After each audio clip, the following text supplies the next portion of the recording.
The state recognizes the family as the natural, primary, fundamental unit group of society, and as a moral institution possessing inalienable, imprescriptible rights, antecedent and superior to all positive law. This is Article 41(1)(1) of the current Irish Constitution. It's also what Christine McTiernan used yesterday as legal defence of opening up her business in Dublin. If that makes sense to you, please keep listening. For those unaware of how a constitution affects our daily lives, it is through a series of interpretations, either by the Supreme Court when hearing a case, defence or prosecution, or the President in the process of his accepting or rejecting new legislation. Today, our Common and Supreme Court interpretation of Article 41(1)(1) specifically speaks to a married or cohabitating couple and their children, if they have any. It says nothing about the operating of a business, which I assume Christine's argument is to feed and shelter her family. It's not inconceivable for a judge to rule in her favour, but the responsibility will be on Christine to set this precedent at considerable cost and distress to herself. At that rate, it will be easier to expand on the Ryan versus Attorney General judgment on Article 40 that guarantees bodily integrity. I don't want to defame anyone in this essay, so I'd like to invoke the Constitution myself, Article 46(1)(I), as these are my personal convictions and opinions. I'm also open to being straight up wrong, as I'm not acquainted with any of these people and I don't live inside their heads. It appears Christine McTiernan is being used as a political pawn by somebody, as well as Yellow Vests Ireland as a group, to possibly further personal careers, as well as the happy side benefit of breaking this year-long fascistic lockdown. Since lockdown number 3 was announced in December, there has been a growing sentiment that business owners hold the cards when it comes to breaking Ireland out of this meaningless cycle. The sentiment only increased as we watched Italy, Poland and Holland, etc., successfully overthrow the COVID regulations by sheer force of businesses opening and feet on the street in support. As it happens with everything of real political and historical consequence, the linguistic and water barrier meant that fever didn't arrive on our shores. It would have to be homegrown. Somebody had to be the first to deliberately and loudly open their business. This is what Christine McTiernan did. How much of this was her original idea is up for discussion, but the fact she's waving around this nonsensical constitutional argument makes a clear link between her, Ben Great Reset Gilroy, and the Yellow Vests, all of whom were there for her first opening. I say Great Reset Gilroy because he's the genesis of this argument. I saw him quote it at least in mid-2020 in response to every misfortune from losing your home to being compelled to wear a face mask. As I said earlier, Christine is in a tough position now. Either she appears before court, pays a fine and/or goes to prison, or she can appeal this in the Supreme Court at considerable expense. As I write this on Wednesday, Yellow Vests are outside the Garda station in Balbriggan, protesting her detainment. This is what the Yellow Bellies call support. A member of the Yellow Bellies on Facebook has said Christine made the decision all by herself when asked if the group will pay her legal fees.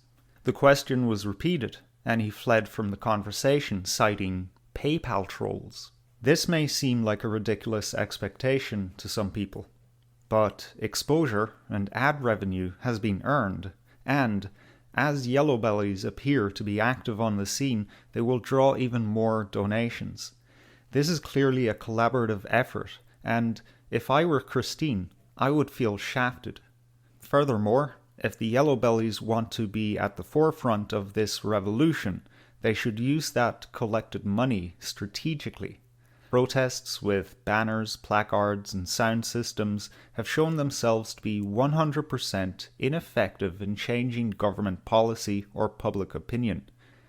They're pleasant days out for the weekend warriors, opportunities for the comfort class and the unemployed to feel like they're contributing to something. We know this because there haven't been any such protests since last December, because it got cold. Where money would strategically matter is in the setting of this pie-in-the-sky, moonshot Supreme Court precedent that says Article 4111 means a person can operate a business during a national emergency in order to feed their family. These players are suspect. The Yellow Bellies, for instance, share a registered address with Sinn Féin in Dublin and have done nothing to address the issue except one statement which read like this: "We know people are saying scandalous things about us, but look at this horrible government and all the other terrible things going on, blah blah blah. Yellow Vests is about doing the thing and getting it done, yada yada." So, a non-apology and non-explanation. Barely even recognizing there was a serious concern that needed addressing in the first place. Again, I invoke Article 46(1)(I).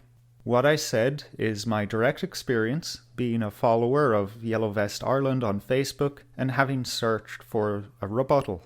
If I'm wrong about this, I'll be an adult about it and I'll loudly and clearly apologise. Ben Great Reset Gilroy doesn't need my apology though. Anyone with a sense of what is going on a global level concerning this pandemic and lockdown was probably scared away from the anti-lockdown movement when in August Mr. Gilroy got on the microphone and made a rousing speech in which he called for a great reset. So I'm calling not just on Irish people, but for the great people of the entire globe to come together and stand together for a great reset.